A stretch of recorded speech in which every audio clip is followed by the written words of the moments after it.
Mari kita pelajari ini, saudara. Dus laten we dit gaan leren, broers en zusters. Mengapa dia tidak bisa menyangkali dirinya? Waarom kan hij zichzelf verloochenen? Kita buka Matius 19 ayat yang ke-11. Laten we openen in Openbaring 19. Openbaring 19 vers 11.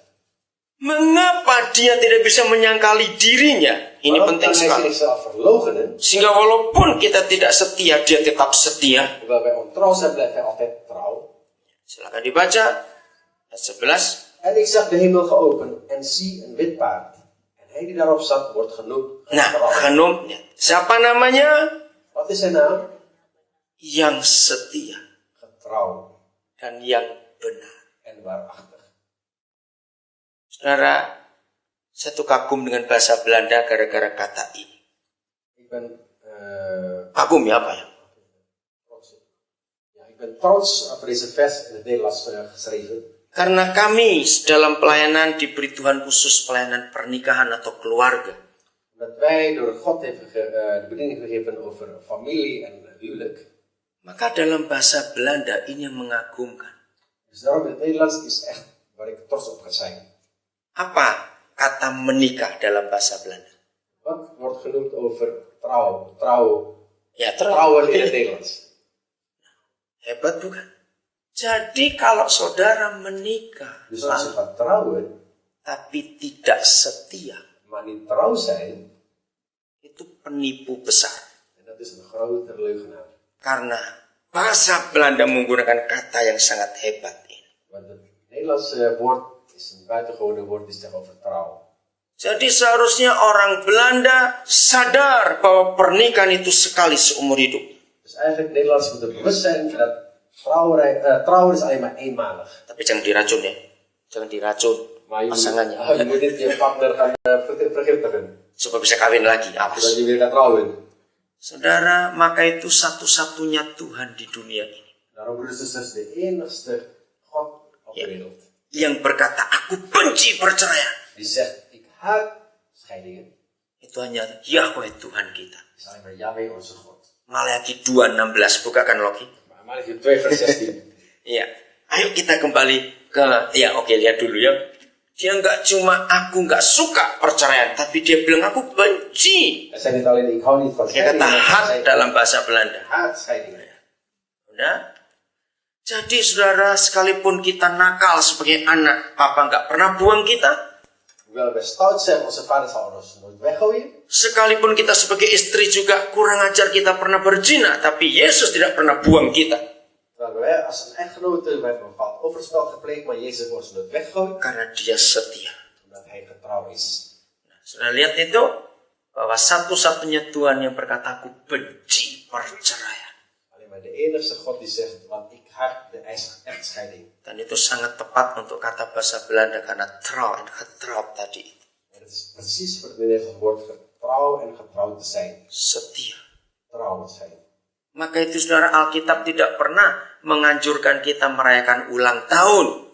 Dus daarom heeft de Bijbel ons nooit verteld over feest van verjaardag. Ya, karena itu tradisi orang kafir. Maar het is een traditie van ongelovigen. Ya. Waktu Herodes ulang tahun, Yahya Pembaptis mati. Toen Herodes ging feest vieren over zijn verjaardag, Johannes werd onthoofd. Jadi tiap kali ada orang pesta ulang tahun, pasti ada yang mati. Entah itu ayam, entah itu babi, entah itu sapi, ada yang mati. Dus tijdens het verjaardagfeest is er altijd weer iemand doodvallen. Of een kip of een varken. Maka itu saya nggak pernah ngerayakan ulang tahun. Dus dan heb ik mijn verjaardag nooit gevierd. Untuk apa kelahiran untuk mati diperingati? Waarom voor verjaardag en Lahir untuk mati kok diperingati.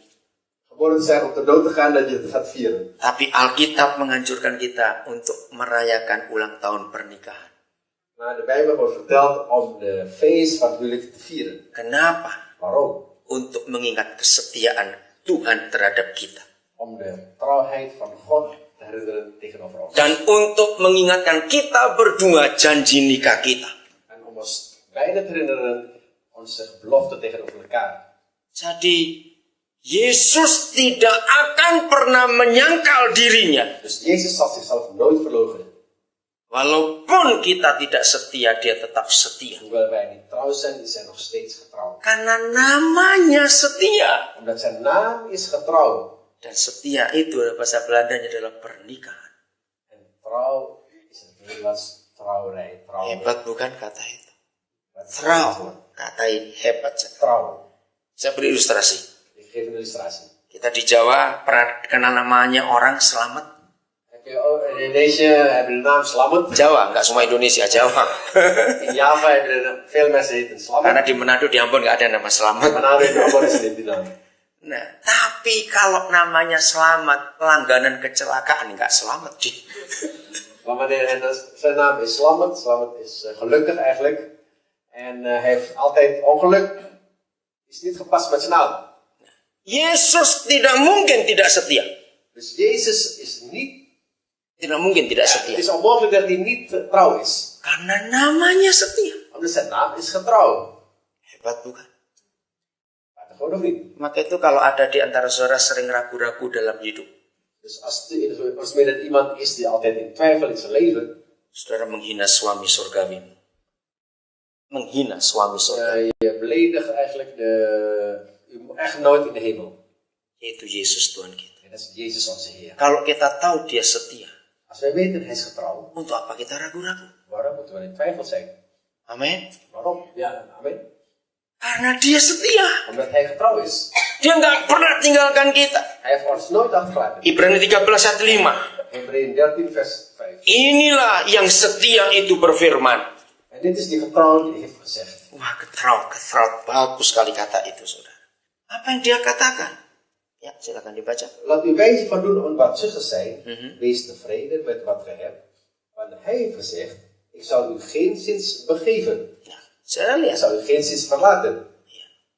Mengapa Tuhan bicara tentang jangan kamu jadi hamba uang? Dus waarom zegt de Heer, wordt nooit een dienstknecht van geld zijn? Tahu hamba uang? Weet je, dienstknecht van God? Dienstknecht van geld? Artinya apa ya? Hamba uang itu artinya apa? Wat is de betekenis van dienaar? Ayo, hamba uang itu apa artinya? Wat betekent ook dienaar van geld? Mata duitan susah betul jawabnya. Mata duitan. Geld wel of veel? Geld wel of veel? Pokoknya apa-apa duit terus duit berak, duit kentut, duit mikir, duit saja pokoknya duit semuanya begitu. Alles gaat over geld, dat gaat zelf, waar je ook op vindt, gaat dat over geld.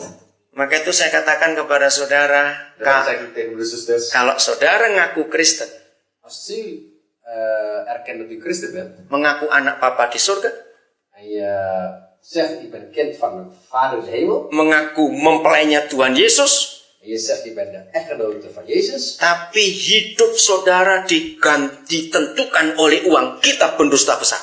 maar je leven wordt bepaald door geld, je bent een grote leugenaar. Ayo ngaku sekarang ya. Tapi nggak usah ngomong. Tapi nggak usah ngomong. Di dalam hati saja. Je hoeft niet hardop te schreeuwen, maar alleen bij je hart. Ngakunya pada Tuhan. Dat je dat blijkt. Siapa yang sukacita hatinya ditentukan oleh uang. Wie wordt zijn liefde bepaald door geld? Sampai kalau saudara punya anjing, Blijdschap. ya sukacita. Siapa yang sukacitanya ditentukan oleh uang? Wie van ons wordt zijn blijdschap bepaald door geld? Artinya gini, kalau uangnya banyak, haleluya, haleluya, Als je haleluya. veel geld hebt, zeg je halleluja, halleluja. Kalau nggak ada uang, bukan haleluya Pak, bagus sekali maksudnya, bukan haleluya Pak, enak sekali. Als je geen geld hebt, is niet geen halleluja. Nah, kalau ngomong sama suami istri, mata lu di mana? Kenapa itu ya? Als je zegt tegen je man of vrouw, waar zijn je ogen? Saudara, ini ilustrasi, tapi Dat ini is benar. illustratie, hè? Ya. Kalau saudara punya anjing saudara pun bisa tahu kapan saudara punya duit dan kapan nggak punya duit. Als je een hond hebt, zal die hond kan weten wanneer je geld hebt en wanneer je geen geld hebt. Loh benar, saya mau buktikan ini ya. Ik wil je bewijzen deze. Anjing itu kan peka betul, bukan? Een hond wat nog goed luisteren, hè? Dia tahu ini mobilnya nyonya atau mobilnya tuan, dia tahu. Hij weet wanneer de auto is van de man of van de vrouw. Ya. Dia lagi tidur di dalam rumah, Dus hij ging slapen in het huis, terus motor gitu bunyi. dus de motor ging lopen. Biasanya anjing itu ngelirik, oh ini bosku pulang. En meestal de hond ging zijn een klein beetje ogen openen en zei, oh, mijn baas komt eraan. Dia tunggu dulu. Dus hij wacht even. Oh, buka pintu mobil baik-baik.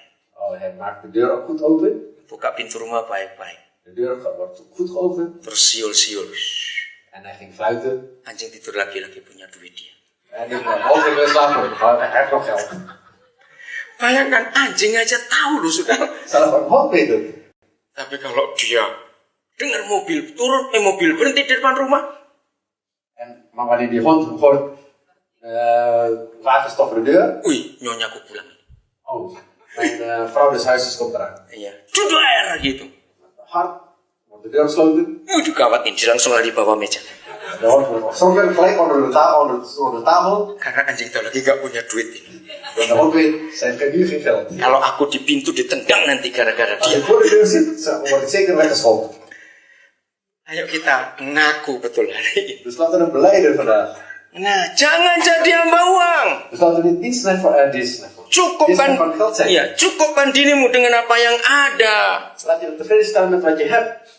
Karena Papa yang setia berkata, sekali-kali aku tidak akan membiarkan engkau. Mijn vader die getrouw is, die heeft gezegd, ik zal je nooit verlaten. Sekali-kali aku tidak akan meninggalkan Ik engkau. zal je niet vergeven, ik zal je niet verlaten. Maka itu untuk bisa mengenal dia yang setia, yang namanya getrouw tadi, Dus om dat ook te kennen die getrouw heet, hè. belajarlah untuk sering-sering gak punya duit. Dus leer dan om echt vaak zonder geld te leven. Loh benar saudara. Het is waar, hè? Karena waktu kita nggak punya duit, kita itu bagaimana reaksi hati kita? Maar als je geen geld hebt, wat is dan je reactie? Jadi yang punya duit sekarang bagi-bagi semua yang nggak punya. Dus degene die veel heeft, geef het uit zodat je niet meer hebt. Kentara nggak berani ayo. Jadi inilah yang setia itu. Dat is die getrouw. Sekali-kali aku tidak akan meninggalkan engkau. Ik zal je nooit Luar biasa. vergeven. Jangan menghina Yesus. Laten we Jezus niet beledigen. Amin. Amen. Saudara percaya nggak suatu hari Maxima, istrinya Princess William Alexander itu Maxima ya? Ya, Prince Maxima, tiba-tiba Princess, keliru ya, Princess Maxima itu tulis di email. Geloof je toch niet dat prinses Maxima ooit een e-mail heeft geschreven? Ngomong kepada semua masyarakat Belanda. Die heeft tegen het volk van Nederland geschreven. Tolong aku nggak punya duit, Help, ik heb geen geld meer. aku nggak bisa makan nih. Ik kan niet eten. Wah ini kurang ajar betul Princess ini. Dan is de prinses brutaal. Saudara, nggak mungkin Princess Maxima akan email seperti itu. Dus prinses Emma zal nooit zo'n e-mail schrijven. Betul? Waarom niet? Kenapa? Waarom? Iya, karena suaminya dihina, betul suaminya Prince kok.